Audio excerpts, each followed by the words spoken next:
Selamat petang dan salam sejahtera. Dan pada hari ini saya akan membentangkan uh, sebuah karya yang lebih kepada karya-karya seni Oriental. Dan pertama sekali saya ingin menjelaskan apa itu seni visual Oriental. Di sini apa itu karya seni visual Oriental? Karya seni visual Oriental merujuk kepada karya seni yang berasal atau dipengaruhi oleh budaya, tradisi, dan estetika dari negara-negara di Asia Timur seperti Cina, Jepun, Korea, dan negara-negara Asia Tenggara.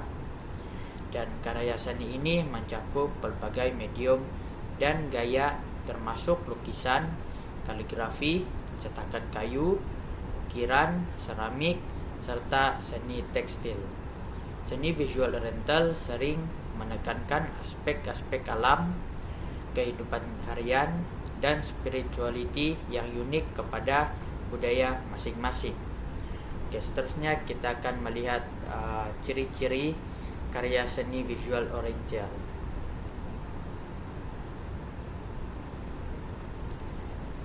Ciri-ciri yang pertama adalah penggambaran alam dan landscape. Banyak karya seni Oriental menekankan keindahan alam semula jadi seperti gunung, sungai, bunga, dan pohon. Contoh yang terkenal termasuk lukisan landscape tradisional Cina dan Jepun yang menunjukkan pemandangan alam dengan gaya yang halus dan penuh makna. Ciri yang kedua pula dalam aspek penggunaan kaligrafi. Kaligrafi merupakan elemen penting dalam seni visual Oriental, terutama di China dan Jepun.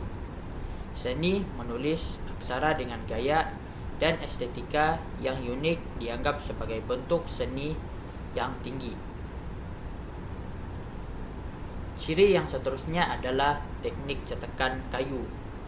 Di Jepun, cetakan kayu ataupun lebih dikenali sebagai ukiyo-e adalah satu bentuk seni yang populer. Cetakan kayu ini sering menggambarkan pemandangan alam, kehidupan bandar, dan tokoh-tokoh terkenal dalam budaya Jepun. Ciri yang keempat pula adalah menekankan aspek simbolisme dan makna yang mendalam. Karya seni Oriental sering menggunakan simbol-simbol yang kaya dengan makna budaya dan spiritual. Misalnya lukisan bunga teratai yang melambangkan kesucian serta pencerahan dalam agama Buddha. Ciri yang seterusnya adalah warna dan komposisi. Penggunaan warna dalam karya seni Oriental cenderung sederhana namun bermakna, dengan penekanan kepada kontras dan keseimbangan komposisi. Warna-warna yang digunakan juga seringkali mencerminkan makna tertentu dalam budaya masing-masing. Dan ciri-ciri yang terakhir adalah kerajinan dan kualiti seni. Seni Oriental sangat menekankan pada ketelitian dan kualiti kerajinan. Setiap karya biasanya dibuat dengan teliti dan memerlukan kemahiran yang tinggi. Seterusnya kita akan masuk dalam contoh-contoh karya seni visual Oriental. Contoh yang pertama di sini kita dapat lihat adalah dalam bentuk lukisan tinta Cina. Lukisan tinta Cina ini dia lebih menggunakan tinta hitam pada kertas atau sutera untuk menghasilkan pemandangan alam yang sederhana namun dalam. Yang kedua sekali adalah ukiyo-e Jepun. Cetakan kayu yang menggambarkan pemandangan alam, kehidupan harian, dan berbagai tokoh dalam budaya Jepun seperti karya Katsushika Hokusai dan Utagawa Hiroshige. Contoh yang ketiga adalah kaligrafi Cina dan Jepun. Seni menulis aksara dengan gaya yang indah dan penuh makna. Seringkali digunakan dalam puisi atau frasa inspirasi. Yang keempat adalah seramik dan porselein. Seni pembuatan seramik dan porselen dengan hiasan yang indah seperti tembikar dinasti Ming di China dan tembikar Satsuma di Jepun. Dan contoh yang terakhir adalah batik dan tenunan. Seni tekstil dari Asia Tenggara seperti batik dari Indonesia dan tenunan ikat dari Thailand yang terkenal dengan pola dan warna yang rumit.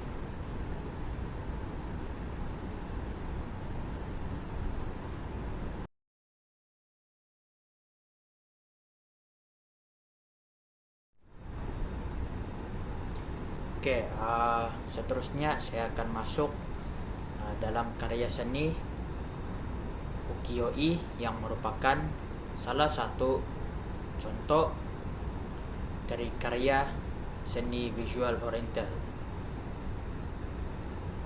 Oke, karya seni ukiyo-e merupakan salah satu bentuk seni yang berkembang di Jepun pada zaman Edo, yaitu dari tahun 1603 hingga 1868. Nama ukiyo-e secara harfiah bermaksud gambar dunia yang terapung. Dan seni ini terkenal dengan cetakan kayu berwarna yang menggambarkan kehidupan sehari-hari, pemandangan alam, dan tokoh-tokoh terkenal. Berikut adalah beberapa ciri dan contoh karya seni ukiyo yang terkenal.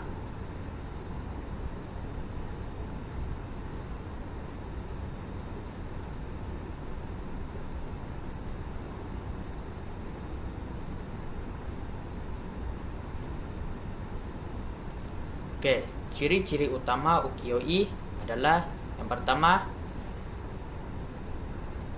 menekankan penggunaan teknik cetakan kayu.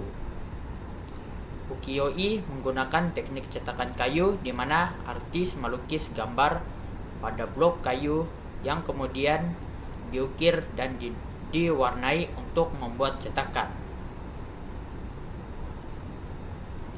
Ciri yang kedua adalah penggambaran kehidupan sehari-hari. Ukiyo-e sering menggambarkan kehidupan sehari-hari di kota-kota Jepun, termasuk pasar, tite kabuki, dan rumah geisha. Yang ketiga adalah pemandangan alam. Pemandangan alam seperti gunung, sungai, dan laut adalah subjek populer dalam ukiyo-e. Gunung Fuji merupakan salah satu motif yang seringkali muncul. Dan yang keempat adalah tokoh-tokoh terkenal. Seni ini juga menggambarkan tokoh-tokoh terkenal seperti aktor kabuki, samurai, dan wanita cantik, yaitu Bichiga. Oke, ini adalah contoh-contoh karya seni ukiyo-e yang paling terkenal di Jepun. Yang pertama sekali adalah The Great Wave of Kanagawa. Karya ini dibuat oleh Katsushika Hokusai. Salah satu karya paling ikonik dalam seni ukiyo-e adalah menggambarkan gelombang besar yang mengancam perahu kecil dengan latar belakang Gunung Fuji. Yang kedua adalah Sudden Shower over Shin Ohashi Bridge dan Atake oleh Utagawa Hiroshige. Cetakan ini menggambarkan jembatan Shin Ohashi di Tokyo di bawah hujan lebat dengan sosok-sosok kecil yang berlari mencari perlindungan. Contoh yang ketiga adalah Three Beauties of the Present Day oleh Kitagawa Utamaro. Karya ini menggambarkan 3 wanita cantik yang terkenal di masa itu, serta menunjukkan keahlian Utamaro dalam menangkap kecantikan dan gaya hidup wanita. Oke, seterusnya kita akan tengok pula dalam pengaruh ukiyo-e dalam karya seni visual di barat. Oke, di sini kita dapat lihat uh, karya seni visual ukiyo ini dia mempengaruhi impresionisme di barat. Di sini yaitu seni ukiyo ini memiliki pengaruh besar terhadap seniman di barat, terutamanya dalam gerakan impresionisme. Seniman seperti Claude Monet dan Vincent van Gogh terinspirasi oleh gaya dan teknik ukiyo-i. Seterusnya terhadap budaya populer. Motif dan gaya ukiyo-i terus mempengaruhi seni dan budaya populer di seluruh dunia, termasuk dalam ilustrasi buku, desain grafis, dan animasi. Jadi di sini kita dapat lihat ukiyo-i merupakan salah satu bentuk seni yang paling terkenal dan dihargai di Jepun, serta menawarkan pandangan yang kaya dan mendalam tentang kehidupan dan budaya Jepun pada zaman Edo.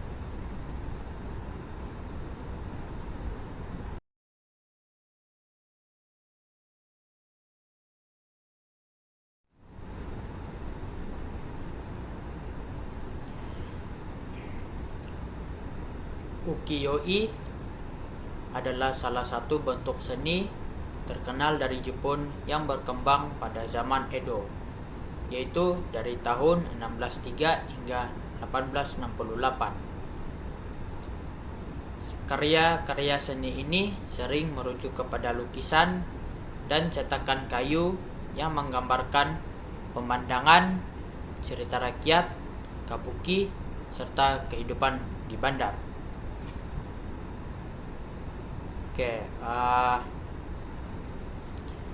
Dengan menggunakan teori pengalaman pelbagai, yaitu teori dari seorang tokoh barat yang bernama Edmund Burke Feldman.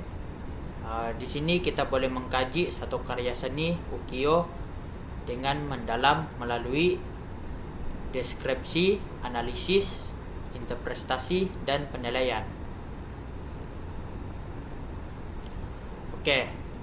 Yang pertama sekali dalam deskripsi pula, mari kita lihat karya seni yang terkenal oleh Katsushika Hokusai, yaitu dalam karyanya The Great Wave of Kanagawa. Karya ini dihasilkan kira-kira dalam 1831.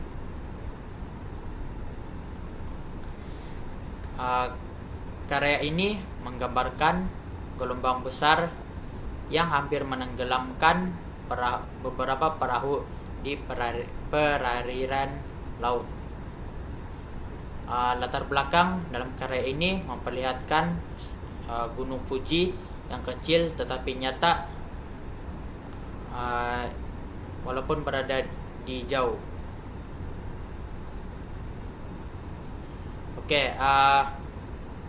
Medium karya ini adalah dengan menggunakan cetakan kayu yang berwarna.